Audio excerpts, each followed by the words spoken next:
사랑하고 축복합니다. 2021년 5월 16일 함께 세워져가는 교회 예배 오신 여러분들을 예수님의 이름으로 사랑하고 축복합니다. 이 시간 다 같이 함께 세워져가는 교회 공동체 기도문으로 하나님께 오늘 주일 예배를 올려드리겠습니다.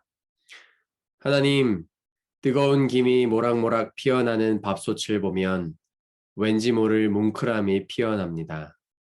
밥이 곧 하늘이라 했던 어느 시인의 노래가 실감날 때가 있습니다. 저희도 주님의 식탁에 동참하고 싶습니다. 아니, 주님을 우리 식탁에 모시고 싶습니다. 그리고 주님이 그렇게 소중히 여기셨던 그 소외된 이들도 우리의 식탁에 초대하고 싶습니다. 홀로 자족하는 식탁이 아니라 더불어 행복한 식탁을 이룰 수 있도록 우리에게 사랑의 능력을 부어 주십시오. 예수님의 이름으로 기도드립니다. 아멘.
날 사랑하는 분, 주 인도하는 곳 따라가리.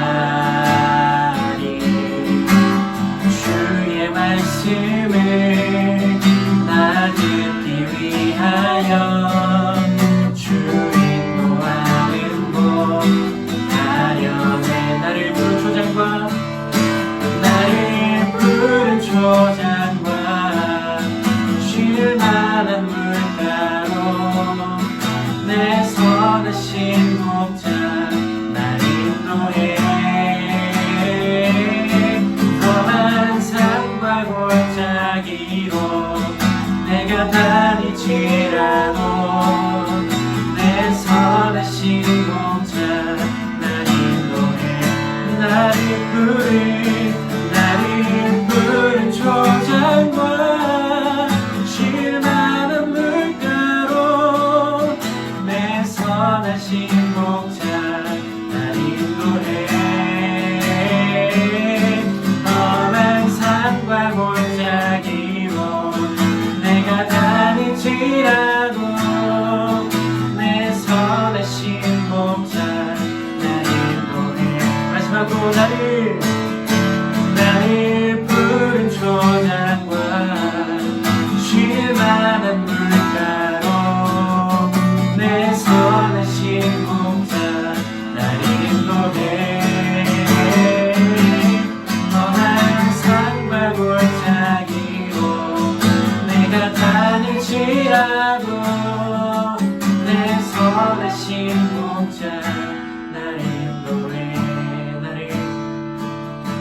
나를 푸른 초장과 쉴만한 물가로 내 선하신 목자 날 인도해. 험한 산과 골짜기로 내가 다닐지라도 내 선하신 목자 날 인도해. 내 선하신 목자 날 인도해. 내 선하신 목자, 우리 인도하시는 선하신 목자를 의지하며 내 선하신 목자 날 인도해. 다시 한 번 더 내 선하신 목자 날 인도해.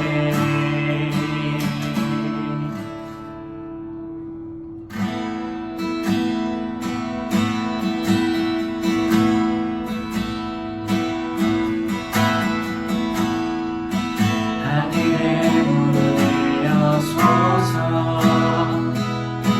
이곳을 주목하소서. 주를 향한 노래가 꺼지지 않으니 하늘을 열고 부소서.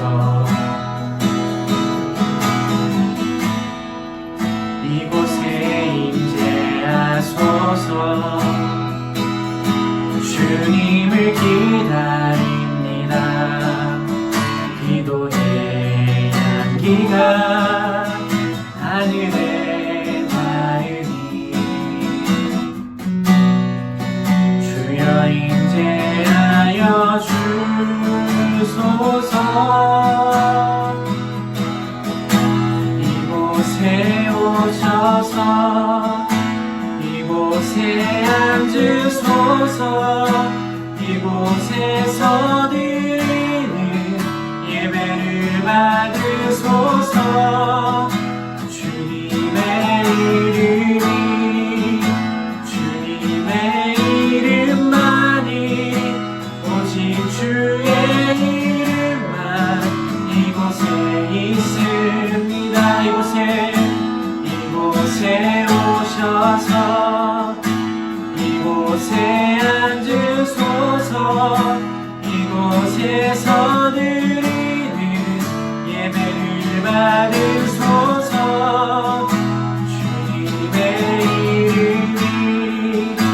주님의 이름만이 오직 주의 이름만 이곳에 있습니다. 다시 처음부터 한번 고백합시다. 하늘의 문을 여소서. 이곳을 주목하소서. 주를 향한 노래가 꺼지지 않으니 하늘을 열고 부소서. 이곳에 임재하소서. 주님을 기다립니다. 기도의 향기가 하늘에 닿으니 주여 임재하여 주소서. 이곳에 오셔서 이곳에 앉으소서. 이곳에서 드리는 예배를 받으소서. 주님의 이름만이 오직 주의 이름만 이곳에 있습니다. 이곳에 오셔서 이곳에 앉으소서. 이곳에서 드리는 예배를 받으소서. 주님의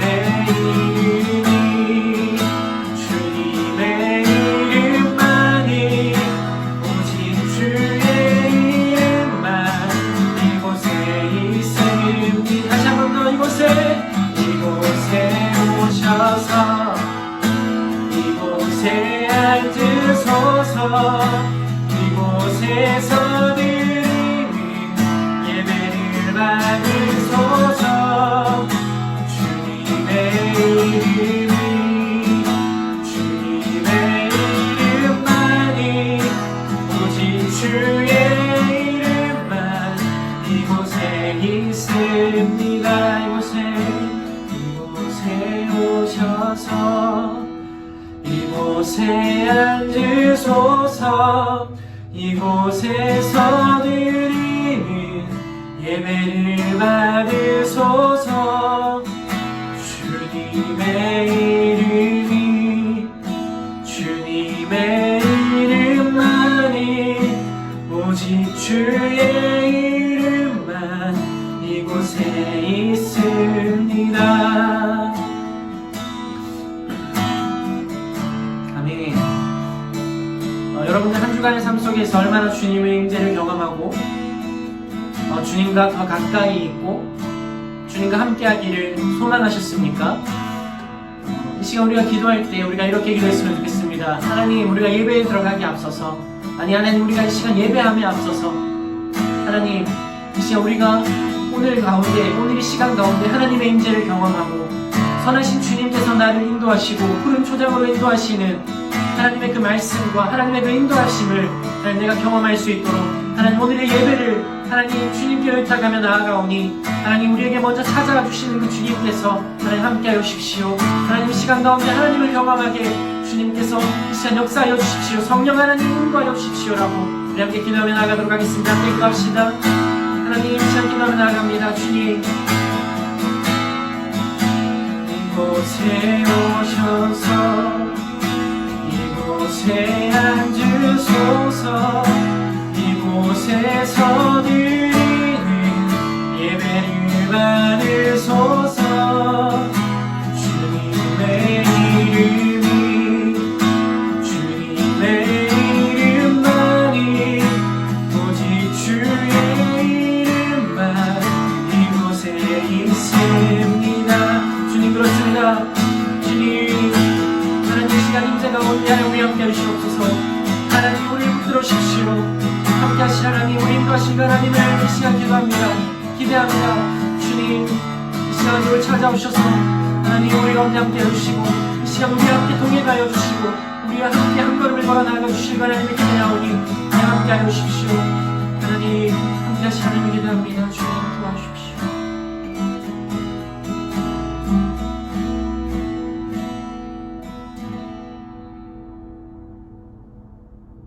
항상 함께 하시는 아버지 하나님, 이 시간 하나님 앞에 나와 예배드릴 수 있는 영광 주셔서 감사드리며 예배를 통해 하나님 사랑을 누리고 복된 날들이 되도록 허락해 주세요. 또한 예배를 마치고 가정과 일터로 돌아가 일상에서 말과 행동이 하나님 이름과 뜻을 거룩히 빛내며 살아갈 수 있도록 기도합니다. 하나님, 코로나 바이러스로 고통받고 있는 상황 속에 인간이 인간의 존엄성조차 누릴 수 없다고 합니다. 코로나 백신이 힘과 돈의 원리로 가난한 나라, 가난한 사람에겐 맞을 수 없다 합니다. 계층과 계급, 양분화되는 사회와 세상, 하나님 나라에 있을 수 없는 일들이 우리 주변 도처에 일어나고 있습니다. 하지만 누군가의 아픔이 그저 강 건너 저편, 남의 나라, 남의 일처럼만 느껴지진 않는지 항상 저를 돌이켜 세울 수 있도록 도와주세요. 세상의 아픔을 품어주신 예수님처럼 실전적으로 살아갈 수 있도록 그리고 이 시기를 주님의 지혜로 잘 극복해서 일어날 수 있도록 기도합니다. 현재의 고난을 통해 영적 뿌리를 단단히 내릴 수 있는 계기가 되고 예비하여 주님 앞에 더욱 강건한 모습으로 나아갈 수 있도록 도와주세요. 언제나 주님이 계신 곳에 함께 있게 해주시고 어려운 이들에게 곁을 내주고 보듬어 줄 수 있도록 지혜를 베풀어 주시기를 기도합니다. 잘못된 행동을 알아차리게 하시어 회개하고 뉘우치며 주님께 바로 용서를 빌 수 있는 자녀 되게 해주세요. 다만 세상의 불의와 악한 유혹의 순간들은 성령님의 도움으로 단호히 거절할 수 있도록 이끌어 주시며 날마다 저희 안에 주님의 말씀이 꺼지지 않는 등불로 밝혀지는 은총을 허락해 주세요. 하나님, 세상 염려는 주님께 맡기고 저에게 주시는 생명 말씀을 누리며 진리의 자유 안에서 목사님과 공동체 성도들과 함께 세워져 가는 교회를 건축해 가기를 간절히 원하고 기도합니다. 이로 인해 아직 주님의 사랑을 알지 못하는 가족과 이웃에게까지 저희를 통해 복음의 샘물이 흘러갈 수 있도록 은총을 베풀어 주실 수 있도록 기도합니다. 이 땅의 모든 권능과 영광이 아버지께 있습니다. 예수 그리스도의 이름으로 기도드립니다. 아멘.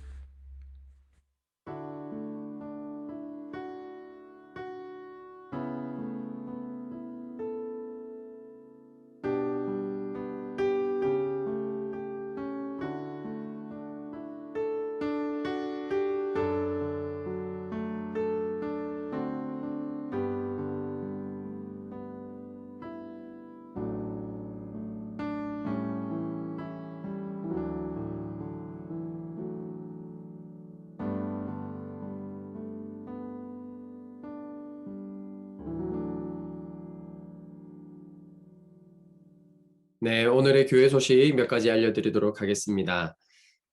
오늘 이제 노윤서 자매님께서 기도해 주셨고, 다음 주에 우리 박나진 자매님 기도 인도해 주시면 감사하겠습니다. 다음 주는 우리가 줌으로 튀니지에 있는 임종윤 선교사님과 함께 예배를 드리기 때문에 기도문을 작성하시거나 녹음하실 필요는 없고, 우리 주일 예배 드릴 때 그 자리에서 현장에서 기도 인도를 해주시면 좋겠습니다. 여러분, 다음 주에는 줌 예배로 드리는 거 꼭 기억해 주시고 오후 2시에 줌으로 함께 만나도록 하겠습니다. 그리고 오늘로써 우리 기쁨 시리즈 설교가 끝이 납니다. 그리고 다음 주 우리 임종윤 선교사님과 함께 그 예배를 드린 이후에 그 다음 주부터 5월 마지막 주죠. 5월 마지막 주부터 이제 교회에 대한 비전을 나누려고 합니다. 교회에 대한 비전을 나누려고 하는데 그 주제를 한참을 고민했습니다. 뭐 할까? 교회를 꿈꾸다 뭐 무슨 교회 뭐 고민하다가 아 모르겠다. 쫄지 말고 교회 개척. 쫄지 말고 교회 개척. 이라는 주제를 가지고 내 마음 안에 또 우리 마음 안에 이 교회를 개척하는 것에 대해서 그리고 함께 세워져가는 교회를 우리가 함께 세워나가는 과정에서 우리 안에 있는 그 두려움들을 몰아내고 정말 성경이 말하는 교회가 무엇인지 그리고 그 성경이 말하는 그 교회를 오늘 이 시대에 우리는 어떻게 구현하며 실현해내고 그 교회를 통해서 하나님 나라를 세워갈지 우리 함께 좀 고민하는 시간을 몇 주 동안 가지려고 하는데요. 그래서 우리가 이제 매주 수요일마다 6월 한 달간 뭐 더 길어질 수도 있겠고 우리가 쫄지 말고 교회 개척 시리즈로 설교를 해 나갈 때 설교를 들으시고 나서 그 설교 내용을 가지고 그러면 우리가 어떻게 우리 교회를 세워나가면 좋을까에 대한 이야기들도 나누고 말씀을 기반으로 해서 설교를 기반으로 해서 서로 교제하는 시간 또 그리고 함께 기도하는 시간을 좀 가지려고 합니다.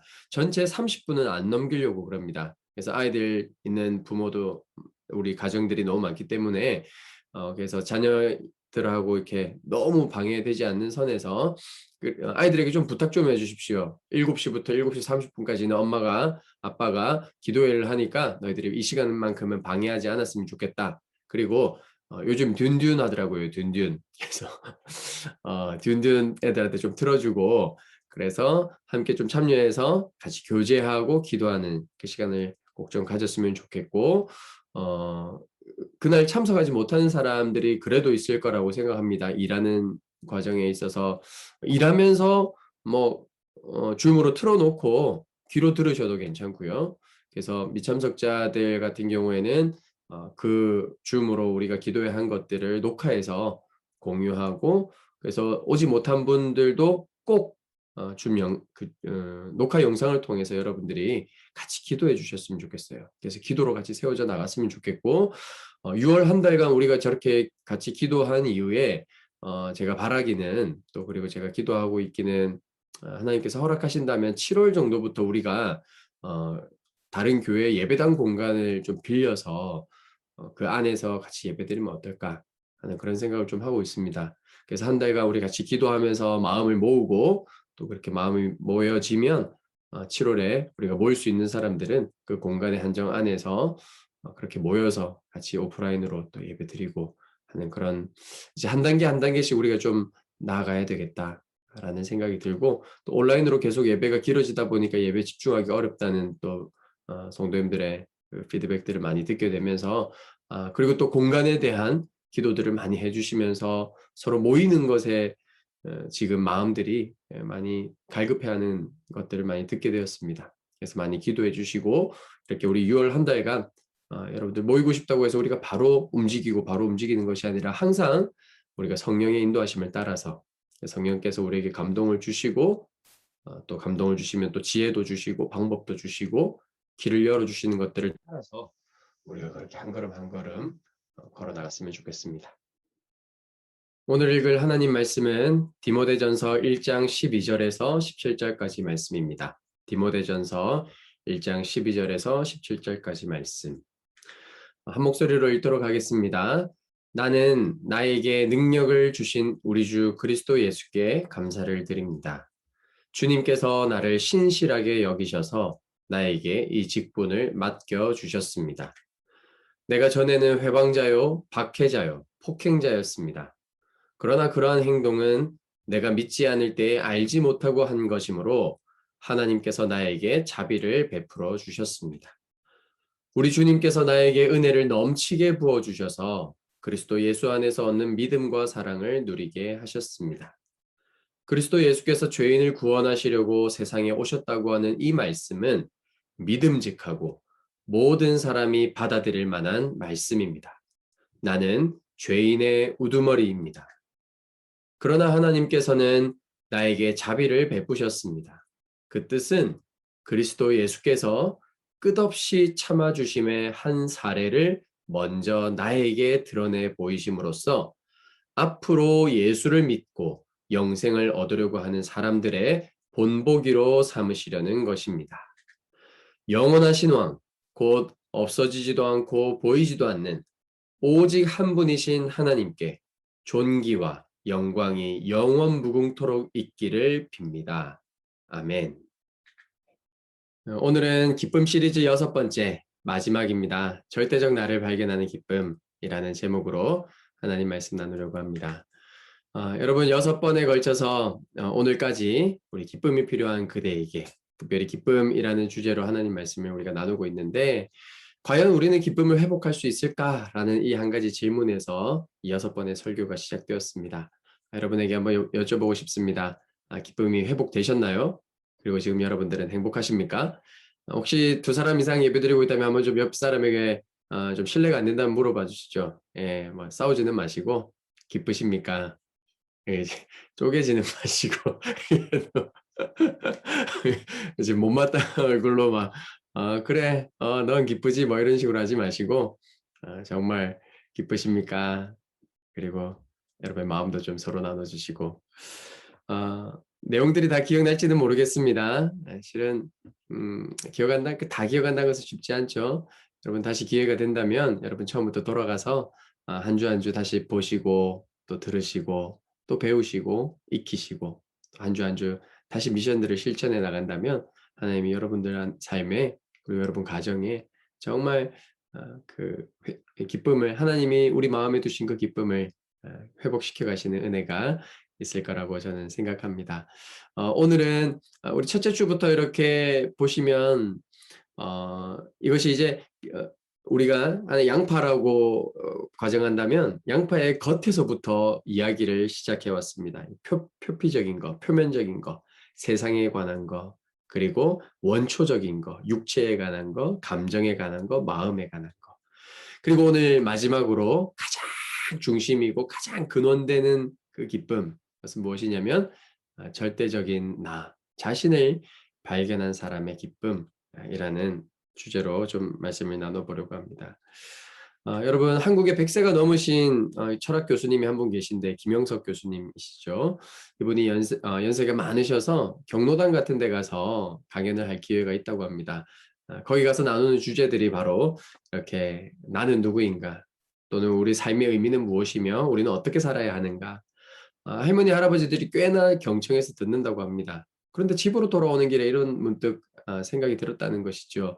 어, 그들이 듣기에 이 질문들, 나는 누구인가? 삶의 의미는 무엇이고 우리는 어떻게 살아야 하는가라는 이런 주제는 꽤 늦은, 때늦은 질문이 아닌가라는 생각이 들면서 나는 누구인가? 그리고 삶의 의미는 무엇이며 우리는 어떻게 살아야 하는가라는 이런 주제는 젊으면 젊을수록 빨리 알면 알수록 우리 인생이 훨씬 더 의미 있고 가치 있겠다라고 젊은이들에게 강연한 이야기를 들어본 적이 있습니다. 이런 심오한 철학적 질문, 나는 누구인가? 이른 나이에 알면 알수록 좋겠지만 이른 나이에 잘 묻지 않는 질문이죠. 젊은이들은 이런 거에 관심 있기보다 어떤 맛집이 맛있고 또 어디에서 사진 찍으면은 인생샷을 찍을 수 있는지, 인생 사진을 찍게 되는지, 또 인스타에 관심이 많고, 또 요즘 젊은이들은 주식이나 아파트 청약 이런 부분 실용적인 이슈들에서 훨씬 더 우리는 매력적으로 느끼게 됩니다. 그런 질문이 생기죠. 100세가 넘으신 철학 교수님이 이런 질문은 젊을수록 훨씬 더 유의미하다라고 그는 고백하는데 젊은 사람들은 이런 질문에 관심이 없는 이유. 왜 그런 차이가 있을까요? 모르긴 몰라도 제가 생각해 보건데 이런 질문을 해봤자 답이 나올 수 있을까? 나는 누구인가에 대한 답을 얻을 수는 있을까? 라는 것이 아마도 이런 질문을 하지 않는 가장 큰 이유인 것 같습니다. 그러다 보니 우리는 이런 질문을 하기보다 어떻게 살죠? 그냥 느껴지는 대로 사는 거죠. 생각하는 대로 살지 않으면 사는 대로 느끼게 되어 있습니다.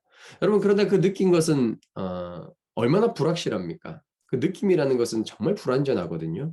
아침에 느낌이 다르고 저녁에 느낌이 다르고 비가 올 때 느낌이 다르고 날씨가 화창할 때 느낌이 다르죠. 여러분, 한번 제가 질문해 볼게요. 함께 세워져 가는 교회가 잘 될까요? 중간에 망할까요? 여러분, 느낌이 다 다를 겁니다. 그죠? 우리가 건물이 지금 없으니까 느껴지는 느낌이 있고 건물이 만약에 생겼어요. 그럼 또 느낌 또 다를 거예요. 그리고 또 언제 느낌이 다를까요? 사람이 막 한 50명, 70명, 100명 늘어나요. 그러면 함께 세워져 가는 교회 잘 될 거다.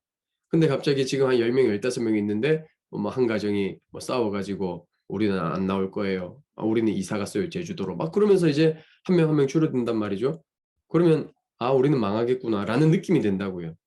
느낌은 무슨 말이냐면 불확실한 거예요. 그렇기 때문에 느낌을 의지해서 살면 계속 우리는 항상 불안해하고 흔들리는 갈대처럼 방황하게 됩니다. 그래서 사람들은 손쉽게 자기가 누구인지를 증명하기 위해서 돈이 많은 사람들은 돈으로 나를 증명하려고 하고 능력이 많은 사람들은 능력에서 나를 찾으려고 하죠.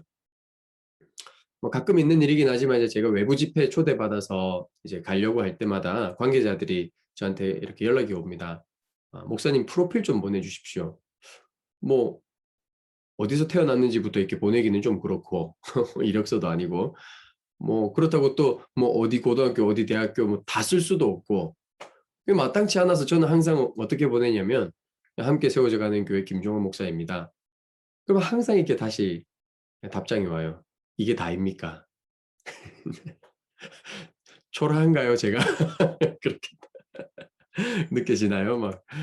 농담하고 그러는데. 목사가 설교하러 가는데 내가 어디 교회 목사인 거 말고 어떤 정보가 더 필요할까라는 생각이 저는 가끔 듭니다.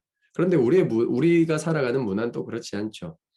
계속해서 자기를 증명해야 하고, 어디 단체의 대표라든지, 또 어느 정도의 학위를 갖고 있는지, 그것에 대한 전문성을 갖고 있는지, 그러다 보니, 끊임없이 자기를 이제 증명하는 유혹 앞에 우리는 서게 되지요. 그러나 한번 생각해 보십시오. 돈이나 능력이나 내 학벌이라든지 가족 배경들 등등 내가 누구와 알고 지낸다라는 이런 인맥들. 근데 이런 것들은 나이가 들면 들수록 자연스럽게 사라져 버리는 것들이잖아요. 영원할 것 같지만 손에 잡으려는 순간은 연기처럼 손가락 사이로 사라져 버리는 것과 같아요. 실은 우리 주변을 돌아보면 우리에게 영원히 남아 있는 것은 없습니다. 그래서 이 유한한 세상에 살다 보니 나를 발견하고 나를 증명하기 위해서는 그것들은 사람을 굉장히 긴장하게 만들고 조급하고 조바심을 내게 만들죠. 왜냐하면 내가 소유한 그것들이 언제 사라질지 모르기 때문에 그렇습니다. 그렇다면 우리는 도대체 어디에서 나를 발견하고 내가 누구인지에 대한 해답을 어떻게 찾아야 할까요? 실은 우리가 기쁨에 대한 주제로 나누고 있지만 기쁨 또한 인생의 한 부분이기 때문에 나의 한 부분이기 때문에 더 근원적으로 우리가 물어야 할 질문은 뭐냐면 내가 누구인지를 찾는 것이 가장 중요하고 시급한 문제라고 할 수 있겠지요. 제 개인적으로 나는 누구인가에 대한 이 질문에 가장 설득 있게 대답해 준 사람은 철학자, 기독교 철학자인 마틴 부버라는 사람입니다. 마틴 부버. 마틴 부버가 한 얘기는 중에 우리가 어디서 발견되냐? 그것은 바로 타인과의 관계 속에서 내가 발견된다라고 말한 사람입니다.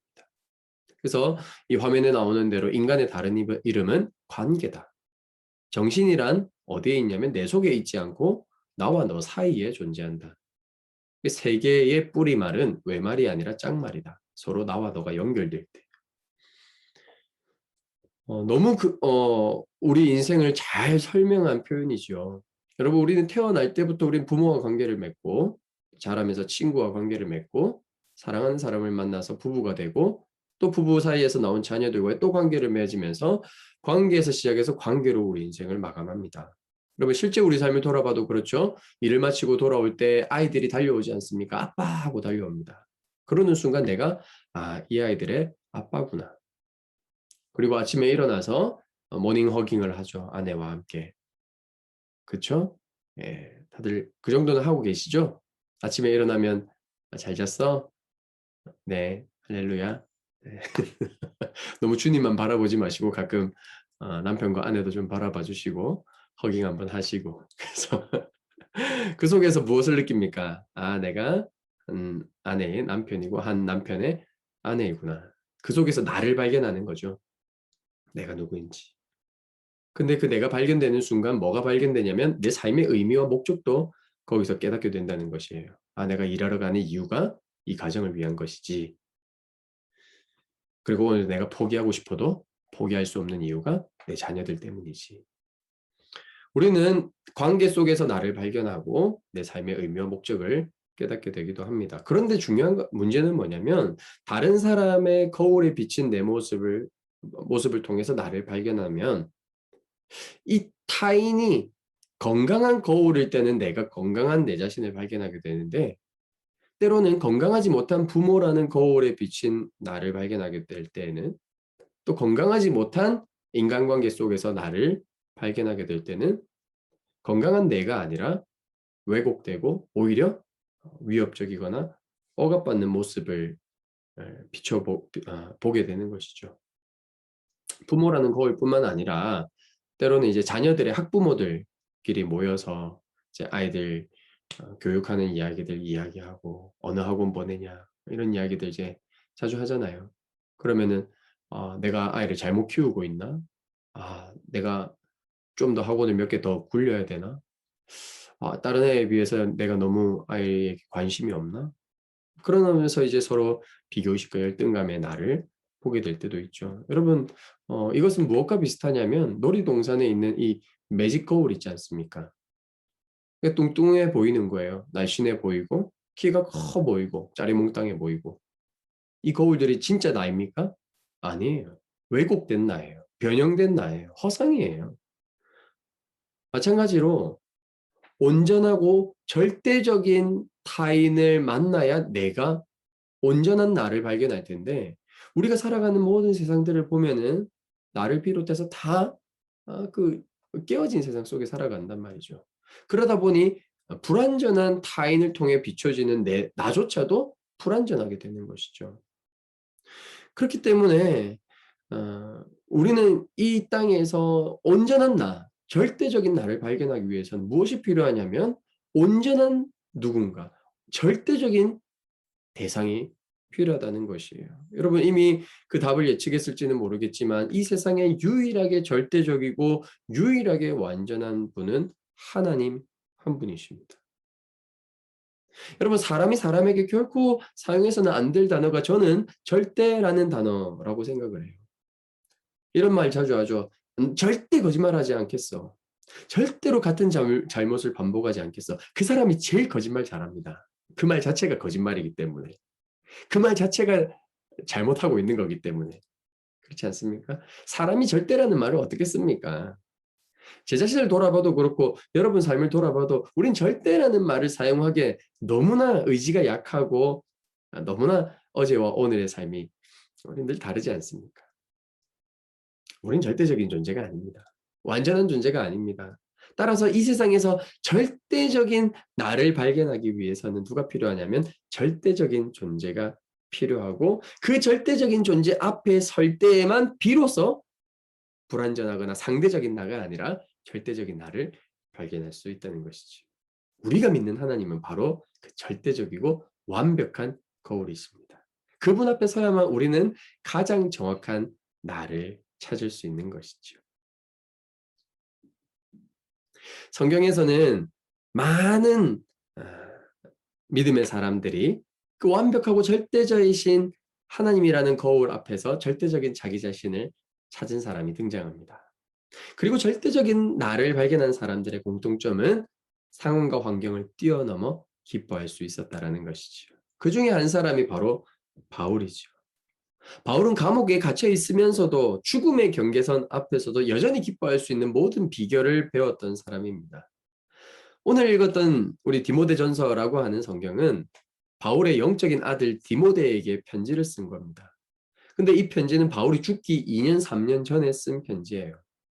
오늘 읽은 본문을 통해서 바울이 완전한 거울이신 하나님 앞에서 자기 자신을 발견한 이야기가 나옵니다.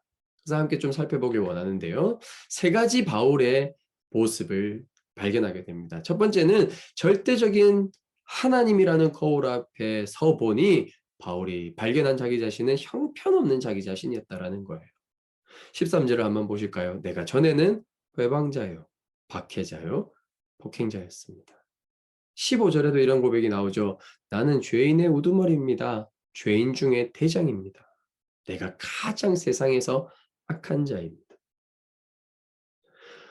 바울이 완전하신 하나님 앞에 서보니 하나님 앞에 서기 전까지의 자기 모습이 어땠냐면 회방자요, 박해자요, 폭행자였다라는 거예요. 게다가 더 심각한 것은 내가 죄인들 중에 우두머리였다라는 고백이에요. 정말 그렇습니까? 여러분, 바울이 정말 그렇게 형편없는 사람이었을까요? 실은 그렇지 않아요. 굉장히 똑똑한 사람이었고 당시 최고의 엘리트였고 사회 지도자층이었습니다. 자신이 믿는 종교적 확신에 의해서 당시 이단으로 여겨졌던 기독교인들을 박해하는 데에 가장 앞섰던 누구보다 열심을 내었던 사람이에요. 그리고 그것을 상당히 자랑스레 여겼던 사람이 바울이었습니다. 한마디로 말해서 절대적인 하나님이라는 거울 앞에 서기 전까지 바울은 자기 자신을 어떻게 여겼냐면 꽤 괜찮은 사람이라고 확신했던 사람입니다. 우리도 마찬가지지 않습니까? 누군가를 처음 만날 때 가장 처음 보게 되는 것은 외모죠. 괜찮네, 꽤 괜찮네. 그리고 자기소개를 합니다. 그리고 그 사람에 대한 정보를 듣게 되면서 그 사람을 머릿속으로 스캔을 하죠. 근데 그 사람이 책을 쓴 작가래요. 때로는 TV에 나왔던 사람이에요. 와, 꽤 괜찮은 사람이구나. 사회적 지위가 있고 나름 자기 일에 목적을 달성한 사람. 그런 사람을 향해서 우리는 꽤 괜찮은 사람이라고 여기는 것이죠. 바울도 마찬가지였어요. 자기 자신은 자신이 옳다고 여기는 신념과 자기 삶에 대해서 누구보다 열심히 살았고 그것으로 인해서 사회적 지위와 명성도 얻었던 사람이에요. 누가 보더라도 꽤 성공한 인생이었지만 절대적인 하나님이라는 거울 앞에 서보니 나는 죄인 중에 우두머리였다라고 고백하고 있어요. 이것이 절대적이고 완전한 하나님 앞에 선 자들의 공통적인 고백입니다. 하나님의 그 거룩한 임재 앞에서 자기 자신을 발견한 이사야의 고백을 한번 들어보십시오. 재앙이 나에게 닥치겠구나. 이제 나는 죽게 되었구나. 나는 입술이 부정한 사람인데 입술이 부정한 백성 가운데 살고 있으면서 왕이신 만군의 주님을 만나 뵙다니. 나는 이제 죽었구나. 재앙이 닥치겠구나. 이사야뿐이겠습니까? 밤새 그물을 던졌지만 물고기 한 마리 잡지 못한 베드로에게 예수님이 찾아오시죠. 그리고 깊은 곳으로 그물을 던지라고 말씀하셨을 때 그물이 찢어져 버립니다. 그때 그 예수님의 모습 안에서 신성이 드러납니다. 그때 베드로가 뭐라고 고백합니까? 주님, 나에게서 떠나주십시오. 나는 죄인입니다. 여러분이 신앙생활을 시작한 이후로 이 절대적이고 완전하신 하나님 앞에 서서 자신의 악함, 그리고 뼛속까지 이기적이고 자기중심적이었던 형편없는 자기 자신을 발견하지 못했다면 진지하게 내가 그 거룩하고 완전하신 하나님 앞에 섰던 적이 있었는가? 라고 한번 질문해 보시면 좋겠습니다. 하나님은 빛이십니다. 그래서 그 빛 앞에 서면 어떤 우리 안에 있는 숨겨져 있던 죄들까지도 내면의 동기까지도 그분의 빛 앞에 드러나게 되어 있어요. 그래서 그분 앞에 서면 우리를 보게 됩니다. 그리고 내가 얼마나 악한 자인지 보게 되는 것이죠. 그런 형편없는 내 모습을 보게 되면 너무 비참하고 절망적이지 않겠습니까? 그런데 그 완전하고 절대적인 하나님이라는 거울 앞에 서면 나의 이런 형편없는 모습만 보게 될 뿐만 아니라 또 하나의 어떤 모습을 보게 되냐면 그런 나를 얼마나 사랑하시는지, 그런 소망 없고 형편없음에도 불구하고 그런 나를 끝까지 사랑해 주시는 하나님의 사랑도 우리는 함께 보게 되죠. 그리고 13절 말씀에 보니까 내가 전에는 회방자요 박해자요 폭행자였는데 그러한 행동은 내가 믿지 않을 때 알지 못하고 한 것이므로 하나님께서 무엇을 베풀어 주셨다고요? 자비를 베풀어 주셨다고요. 무슨 말입니까? 바울 자신이 하나님을 알기 전에 자기 자신이 형편없는 죄인인지조차 인식하지 못했을 때 했던 행동이었기 때문에 하나님께서는 그런 바울을 불쌍히 여기시고 자신에게 자비를 베풀어 주셨다는 뜻이죠. 절대적인 하나님이라는 거울 앞에 서게 되면 우리는 하나님을 알기 전에 했던 자신의 수많은 일들에 대해서 후회하게 됩니다. 그런데 하나님께서는 그런 우리를 향해 그동안 네가 했던 행동들은 네가 몰라서 그렇게 했잖아. 그러니 내가 너의 연약함을 다 알고 있어. 다 이해해. 라고 그분의 자비와 은혜로 우리를 감싸 안아 주신다라는 것이죠. 그래서 바울이 이 절대적인 하나님이라는 거울 앞에서 발견하게 된 것은 하나님께서 나 같은 형편없는 인간도 흘러넘치는 자비로 사랑해 주셨다는 사실이었습니다. 그래서 바울은 이 진리에 감탄합니다. 그리고 15절에 이렇게 고백하지요. 그리스도 예수께서 죄인을 구원하시려고 세상에 오셨다고 하는 이 말씀은 믿음직하고 모든 사람이 받아들일 만한 말씀입니다. 예수님께서 이 세상에 오셔서 죽으시고 십자가에 죽으시고 부활하신 이유가 바로 저와 여러분들로 하여금 하나님 앞으로 이끌기 위해서, 구원하시기 위해서 이 땅에 오셨다라는 말씀입니다. 그래서 우리는 절대적인 하나님 앞에 서게 될 수 있어요. 그뿐만 아니라 그 절대적인 하나님과 인격적인 사랑과 교제를 주고받을 수 있게 되었다라는 것이에요. 이 얼마나 놀라운 고백이고 진리입니까? 바울은 이 말씀을 통해서 바울 자신처럼 약하고 악하고 죄인 중에 우두머리였던 나도 이렇게 변했으니 여러분들도 이 말씀을 믿고 받아들임으로 나 같은 변화를 여러분들도 경험해 보지 않겠냐고 우리에게 자신을 변화시킨 하나님의 자비와 은혜를 들려주고 있습니다. 여러분 14절 말씀을 한번 같이 보실까요? 우리 주님께서 나에게 은혜를 넘치게 부어주셔서 그리스도 예수 안에서 얻는 믿음과 사랑을 누리게 하셨습니다. 그러면 제가 노란색으로 칠한 이 넘치게 부어주셨다라는 단어는 어디에 쓰는 단어냐면 비가 억수같이 쏟아지는 날 강둑이 터져버린 거예요. 그리고 그 강둑이 터져버려서 그 강둑 앞에 있는 모든 것들을 싹 쓸어버릴 때 이 넘치게 부으셨다라는 말을 쓰는 거예요. 하나님의 은혜가 저와 여러분들에게 임하면, 하나님의 은혜가 우리 삶에 임하면 강둑이 터져 그 주변에 있는 모든 것을 쓸어가 버리듯 우리 삶 구석구석에 널브러져 있는 죄의 찌꺼기들을 하나님께서 쓸어가 버리신다는 거예요. 그것이 십자가에서 보여주신 하나님의 사랑이죠. 그 십자가에서 우리 모든 지난날의 죄들을 하나님이 끌어안으시고 다 녹여버리지 않습니까? 용광로와 같은 주님의 사랑, 그 자비, 그 은혜로 우리 모든 지난날의 잘못들을 하나님은 덮어줘 버리신다는 거예요. 그래서 우리 안에서 그리스도 예수 안에서 얻는 믿음과 사랑을 누리도록 하셨다라는 것이에요. 여러분, 이 믿음과 사랑에 대해서 한 신학자는 이런 아름다운 시적 고백을 하고 있습니다. 나일강이 넘치면 곡식이 풍성해지듯 하나님의 은혜가 넘치면 믿음과 사랑이 솟아오른다. 여러분, 이 믿음은 무엇입니까? 형편없는 나, 죄인 중에 우두머리였던 나를 하나님이 이렇게 사랑하셨다. 십자가에 자기 아들을 내어주실 만큼 우리를 사랑하셨다라는 그 믿음, 그 십자가와 부활이 나를 향한 사랑이었다라고 하는 그 믿음, 그 믿음이 내 안에 누려지고 내 안에서 솟아오를 때 무엇이 우리 안에 흘러넘칩니까? 내가 내 힘과 내 노력으로 도무지 사랑하기 어려운 그 사람을 향한 하나님의 은혜로 사랑할 수 있는 힘까지 우리 안에서 솟아오른다는 것. 여러분, 관계가 깨어졌을 때 너무 그 사람하고 씨름하지 마십시오. 어디로 달려가야 될까요? 하나님의 은혜로 달려가십시오. 누군가를 사랑하기 위해서 몸부림치고 애쓰고 노력해야 될 때도 있습니다. 그러나 우리 힘으로 잘 안 된다니까요. 어디로 달려가야 됩니까? 하나님의 은혜가 넘치면 그것이 나에게 믿음과 사랑이 솟아오르게 합니다. 바울이 절대적인 하나님이라는 거울 앞에 섰을 때 자기 자신의 형편없음을 발견했을 뿐만 아니라 그런 자신을 긍휼히 여기시며 극진히도 사랑하시는 하나님의 은혜도 함께 보게 됐습니다. 그러나 거기서 끝나지 않아요. 한 가지 더 놀라운 사실을 발견하게 됩니다. 그것은 그런 자기 자신에게 사명을 주신 하나님을 보게 되었습니다. 우리 16절 말씀을 함께 읽어보실까요? 시작.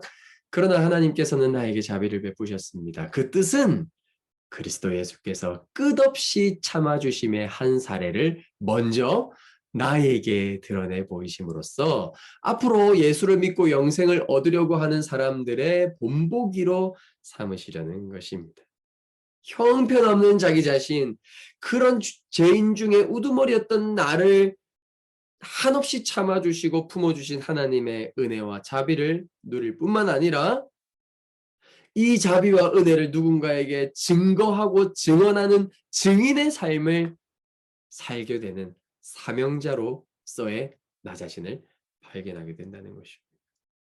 여러분, 하나님이 우리에게 은혜와 자비를 베풀어 주시면요, 그 자리에 가만히 있을 수 있는 사람은 아무도 없다라는 것이에요. 하나님의 흘러넘치는 은혜와 자비는 한낱 우리 새치 혀를 기쁘게 하는 맛집의 음식과도 비교할 수 없는 기쁨과 감격이 흘러넘치게 하십니다. 여러분, 맛집에서 음식 하나, 맛있는 음식 경험했다고 해서 우리가 얼마나 인스타에 자랑을 하고 이 집 가자고 사람들에게 추천을 합니까? 그리고 우리가 아름다운 풍경을 본 자연 경관을 보고 나서 다음에 우리 꼭 이리로 소풍 가자고, 휴가 가면 우리 꼭 여기로 가자고, 그 좋은 것, 그리고 그 좋은 음식 하나 맛봤는데 사람들에게 그렇게 우리가 자랑하듯이, 여러분, 하나님의 은혜와 자비를 경험한 사람은요, 가만히 있을 수 없게 만든다는 것이에요. 그게 하나님의 은혜의 능력이라는 것이에요. 그리고 바울이 그렇게 얘기하는 것이죠. 여러분, 절망하지 마십시오. 그리스도께서는 심지어 죄인 중에 괴수인 나 같은 사람에게조차도 긍휼을 베풀어 주셨습니다. 그분은 여러분들에게도 긍휼을 베풀어 주실 것입니다. 라고 우리에게 본보기로 자신을 삼고 있는 것이죠. 이것이 바로 절대적인 하나님이라는 거울 앞에 선 자의 기쁨이고 절대적인 나를 발견한 사람의 명예인 것입니다. 하나님은 우리 모두의 인생에게도 이런 기쁨을 회복시켜 주길 원하십니다. 하나님의 은혜로 이 놀라운 자비와 긍휼을 경험한 사람은요, 지난날에 자신의 죄와 얼룩진 과거에 대해서 부끄러워하지 않습니다. 사람들에게 공개해요. 오픈해요. 내가 얼마나 죄인이었는지를 자랑해요. 그 악함과 추함 속에 찾아오셔서 그 악함과 추함을 덮어주시고 그런 나를 변화시키신 하나님의 은혜를 자랑하고 싶기 때문에 그 지난날의 나의 오점들, 숨기고 싶은 과거들을 사람들 앞에 당당하게 꺼내도 부끄럽지 않은 사람으로 변해가는 것입니다.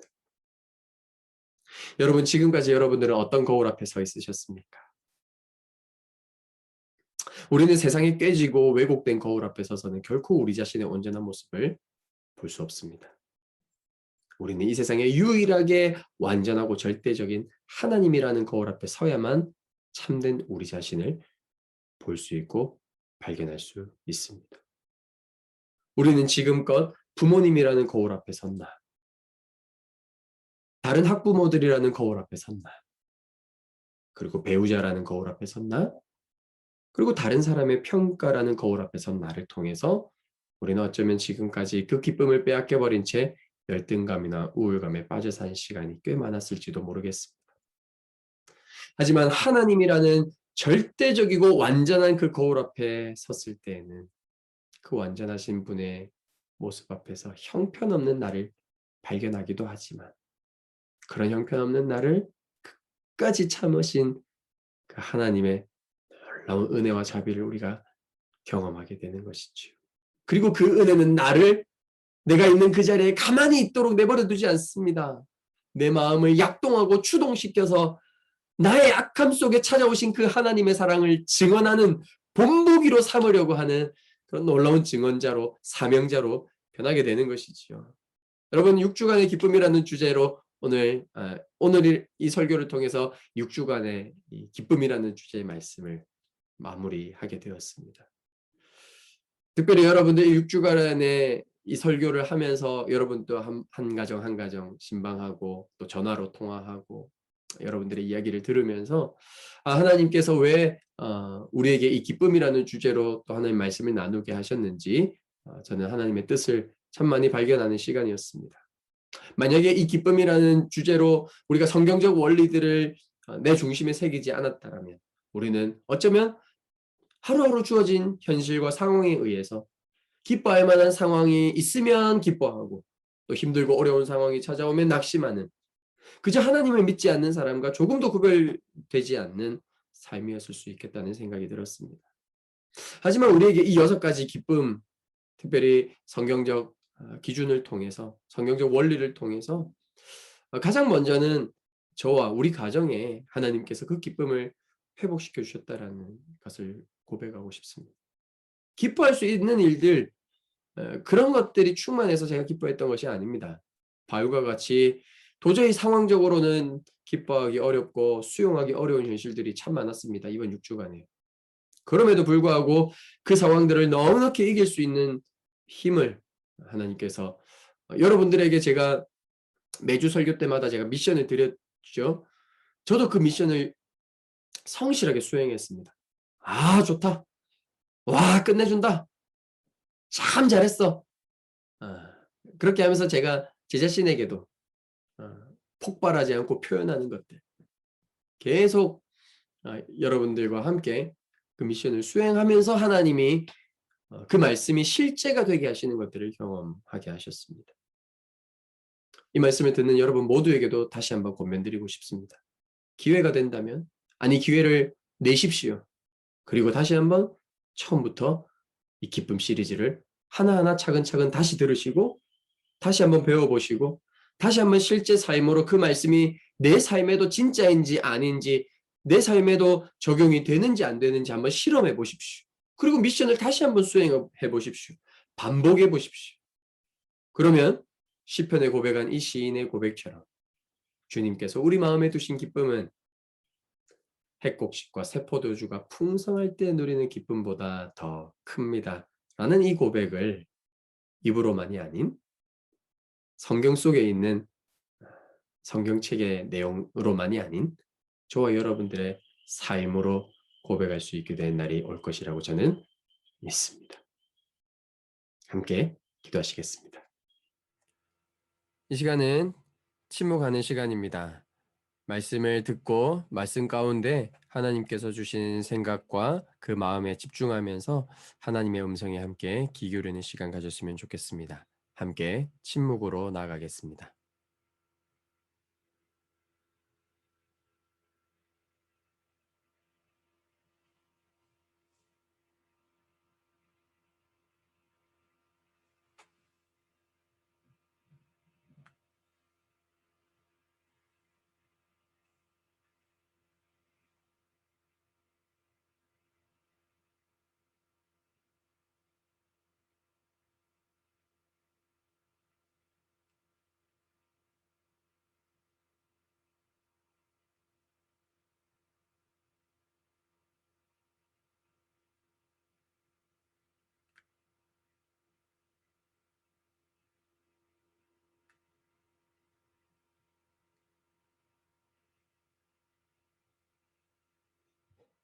네, 이 시간은 마음으로 드리는 예배의 시간입니다. 오늘 예배를 통해서 또 말씀을 통해서 하나님께서 깨닫게 하신 것, 생각나게 하신 것, 또 결단하게 하신 것, 그것이 있다면 이 시간 함께 마음으로 드리는 예배 그 작성지에 작성하셔서 우리의 마음의 중심을 하나님께 올려드렸으면 좋겠습니다.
이 시간 들은 말씀을 기억하면서 우리 함께 찬양했으면 좋겠습니다. 하나님의 그늘 아래 그분의 품 안에서 또 십자가의 그늘 아래에서 우리를 온전하게 회복시키시고 또 그리스도의 형상으로 우리를 다시 새롭게 하실 주님을 기대하면서 우리 함께 찬양하며 주님 앞에 나갔으면 좋겠습니다.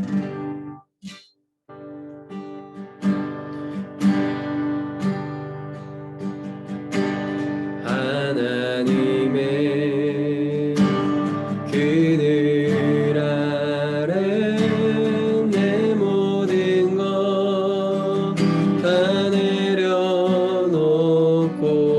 나 잠잠히 주를 묵상하네. 그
한 번 더 찬양할까요? 하나님의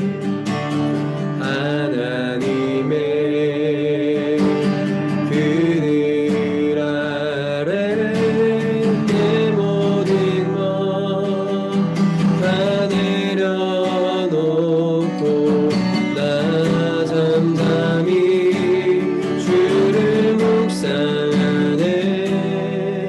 그 놀라우신 은혜를 끝이 없는 주의 사랑 강물되어 흘러 내 영혼에 자유함 주시네. 날 새롭게 하시네. 하나님 사랑 그 사랑 날 자유케 하네.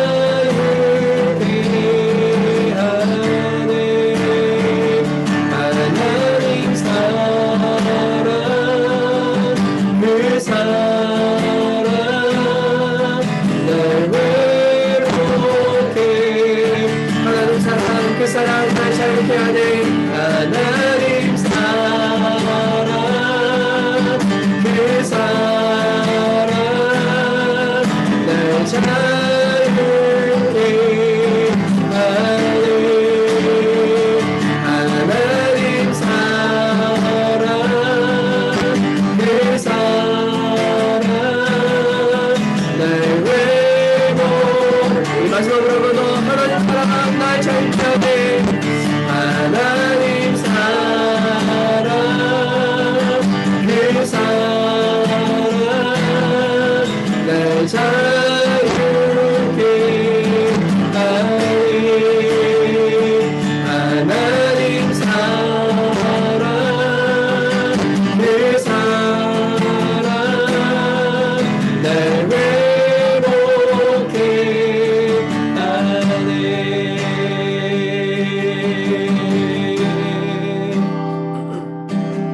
이제 같이 기도합시다. 하나님 절대적인 참 거울이신 그 완전한 하나님 앞에 섰을 때 하나님 형편없는 자기 자신에도 불구하고 그런 우리들을 끝까지 품에 안으시고 오히려 우리가 받아 마땅한 그 심판과 저주를 그리스도의 십자가 사랑으로 다 덮어주셔서 내가 너를 여전히 사랑한다고 말씀해 주시는 그 사랑으로 하나님 오늘도 우리를 새롭게 하여 주십시오.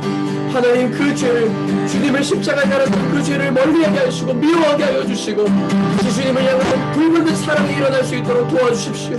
그래서 하나님 나 같은 형편자도 용서하시고 사랑하시고 새롭게 해주신 그 주님을 증거하는 사명의 사람으로 변화될 수 있도록 하나님 우리 안에 절대적인 나를 발견하는 그 기쁨으로 살아가는 기쁨을 회복시켜달라고 시간 함께 기도하며 나아갑시다. 같이 기도하시겠습니다. 하나님 사랑 그 사랑 날 외롭게 하네.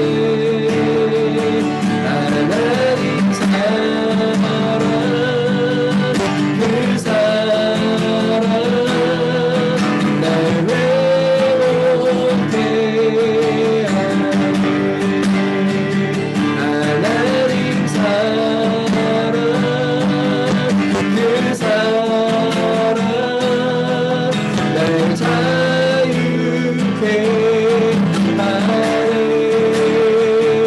하나님 사랑 그 사랑 날 회복케 하네.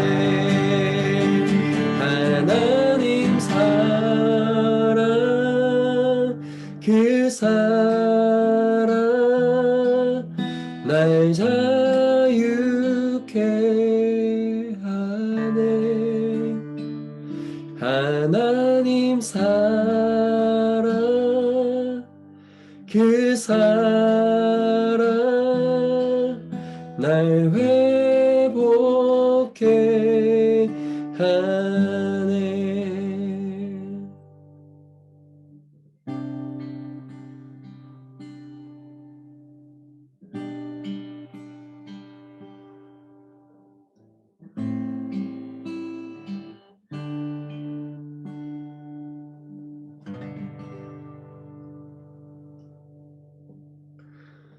사랑하는 주님 고맙습니다.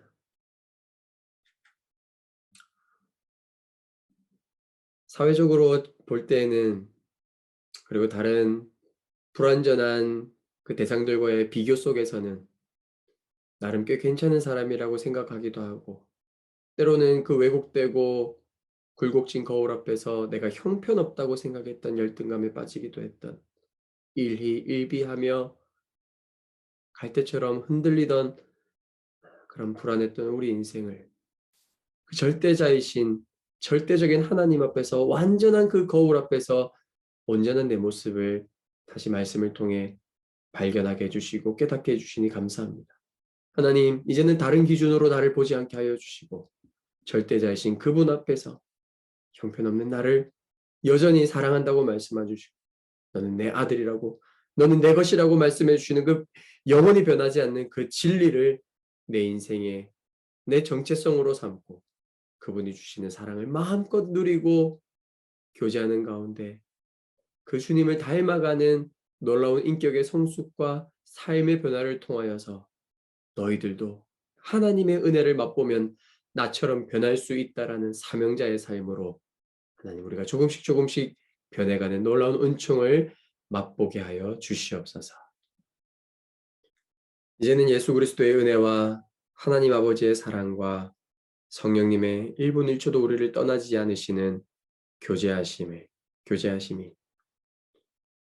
이제는 하나님께 사랑받는 자라는 정체성, 그 정체성을 넘어서 그 놀라운 하나님의 은혜와 자비를 증거하는 사명자의 정체성을 가지고 살아가기로 결심하는 우리 사랑하는 함께 세워져가는 성도들 머리 위에 그리고 그 가정과 일터 위에 그리고 우리 사랑하는 자녀들 재현이와 현주와 혜원이 한결이 하음이 그리고 다니 담비 다나 그리고 하준이 하담이 하이 위에 그리고 지안이 위에 그리고 미얀마 땅과 튀니지와 이삭의 집 위에 이제로부터 영원토록 함께 계시옵기를 간절히 축원하옵나이다.